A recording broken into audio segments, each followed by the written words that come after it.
If you don't test, you have no way of knowing. Stick around and we'll get right to it. Hey, welcome back guys, Jason Cam4ACK. This will likely be a fairly short video, but I wanted to show you guys a little bit of behind the scenes of what I actually do when I'm testing various things. Now, I just put something out recently in the newsletter about you always need to be testing. And by the way, if you want to subscribe to that, a newsletter goes out once a week and the link's down in the description below. Today is one of those days where I'm testing something outside to see exactly what my results will be. Now, these two items that I'll be using, the power station and the solar panel, are things you've seen on the channel before.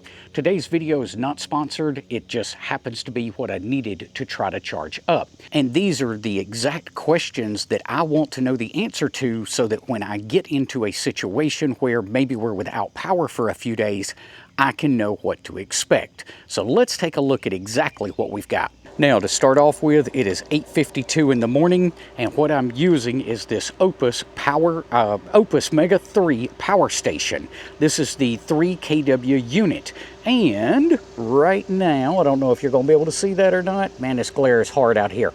But the station is at 60%, and I'm getting 197 watts of solar into this unit at this particular moment. The solar panel that I'm using is the OptiSolex 400 or 440 watt SolarBag. I can't remember exactly what the wattage is on it. But I've got this, all 400 watts wired together. If you guys remember, the cool thing about this panel is you can actually unzip it in the middle to create two 200 or 220 watt panels. Again, can't remember the specs.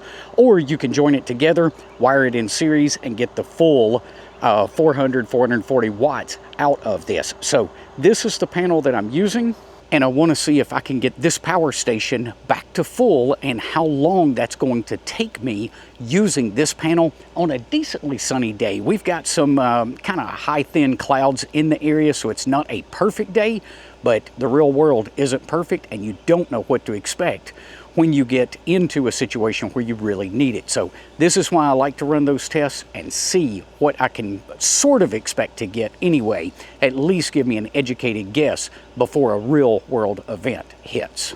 It's been right at an hour since I connected the solar panel, and again, I don't know if you can read that because of the glare, but we're pulling 228 watts, and we've got about 63%. Remember, that was at 59% when we started, and the sun actually just came out from behind the cloud right as I started to film this clip.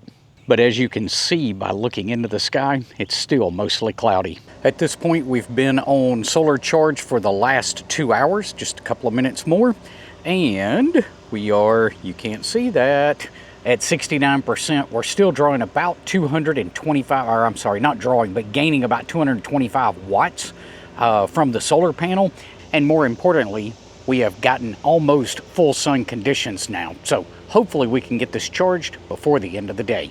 3 hours in, and we are getting, well, we're getting about 250 watts. We're at 75%. Clouds have moved back into the area, so we're not getting that full 400 watts. And even under good sun that we had during the hour 2 check, I believe, we still weren't getting the full 400 watts out of this panel. If you'll remember, I think that was 250 or 300 watts. Now, why is that? Well, I didn't set this up in exactly ideal conditions. In fact, I was a bit lazy about it, and the tree that is right beside me to my left is providing some shade for some sections of the panel. And I just think this replicates a more actual, or simulates more real world conditions than not allowing things like shade to impact your panels. Unless you're out there moving those on a very regular basis and really staying on top of it, well, those are things that's just going to happen in the real world. I think we're about 4 hours into this test, and we're up to 79%. Right now, we're only getting about 130 watts, so that's about 20% that we've gained on this unit during that 4-hour time period. Now, fortunately, because we're in the longest days of the year right now, it's roughly July 23rd, we're going to have a lot more sunlight before the sun sets this afternoon. However, it's going to drop to the other side of my house, and my actual house will create some shade here. So may have to relocate this to the backyard for this afternoon, but the way the sun and clouds has been moving in and out, I'm just not sure which way I'm going to go with it yet. And we're coming up on hour 5 at this point. Again, I know you can't see the screen. 83% though, and right now we're currently pulling 151 watts into this unit off of the solar panel. Again, the clouds have come back, and that's just what you have to deal with some days. 6 hours in and 92%. 200 watts going into the unit, but I just had something really weird to happen, and I'm not exactly sure what caused it, but this does give me a little bit of pause, and maybe I need to investigate this a little bit more.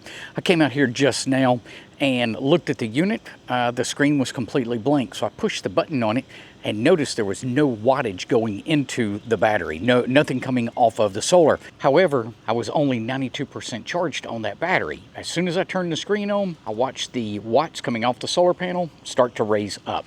So don't know exactly what that was. Was that just a glitch in the matrix, or is that something I need to keep an eye on? Is that due to the solar panel doing something weird, or the power station?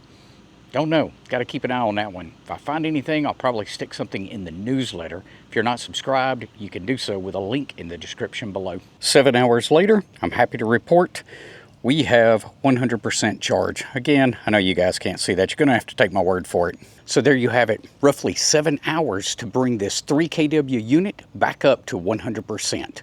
Are you running tests like this? If you're not, I would highly encourage you to do so. If you found today's information helpful, be sure to give us a thumbs up before you head off. We will see you guys on the next one. Until then, 7-3.